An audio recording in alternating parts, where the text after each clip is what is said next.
ආයුබෝවන් කියලා පිළිගන්නවා සියලු දෙනාම. ඉතින් කොහමද? ඔන්න අද අපි අරගෙන ආවා ලිප ළඟ ඉන්න නැතුව ලේසියෙන්ම මැදට අල දාපු රසම රස රොටි ටිකක් හදාගන්න විදිය.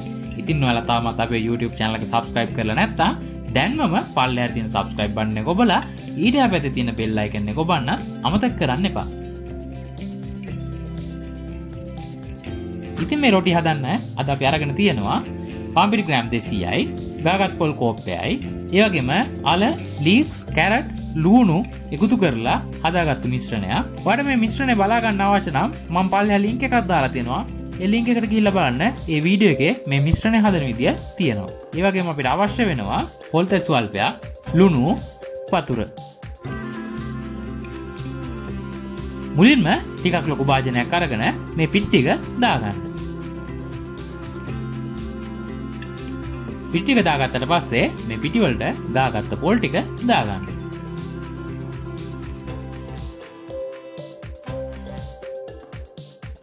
දාගත්ත පොල් ටික දාගත්තට පස්සේ රස අනුව ලුණු ටිකක් දාගන්න. ඊට පස්සේ පොල් තෙල් මේසයක් විතර මේකට දාගන්න.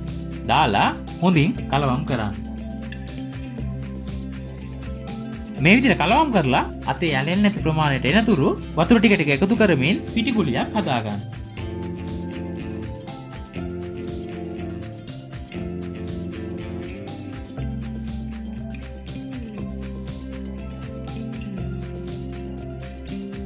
මෙන්න මේ පිටි ගුලියෙන් අපිට රොටි 4ක් හදාගන්න පුළුවන්.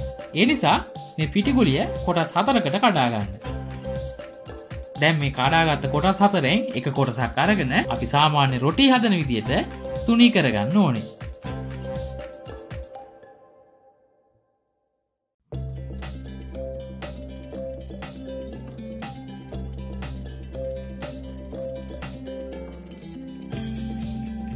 මේ විදිහට තුනී කරගත්තට පස්සේ මේ රොටිය මැදට අපි හදාගත්ත මිශ්‍රණය දාගන්න.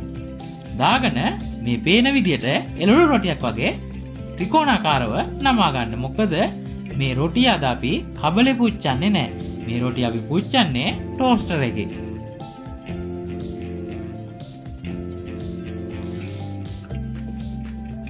ඊට පස්සේ ටෝස්ටර් එක අරගෙන මේ රොටි මේ විදිහට ගානට තියාගන්න. ටෝස්ටර් එකේ පියන වහලා විනාඩි 12ක් රොටිය පුච්ච ගන්න.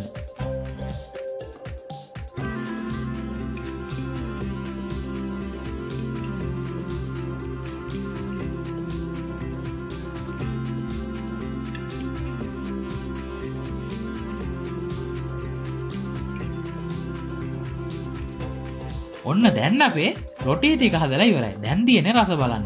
ඔයත් මේ විදියට රොටි හදලා රස බලලා කොහොමද රස කියලා පහලින් කමෙන්ට් එකක් දාන්න නම් අමතක කරන්න එපා. ඒ වගේම වීඩියෝ එක යාළුවන්ට ෂෙයා කරන්න අමතක කරන්න එපා. තවත් වීඩියෝ එකකින් හමු වෙමු. එතෙක් ඔබට සුබ දවසක්.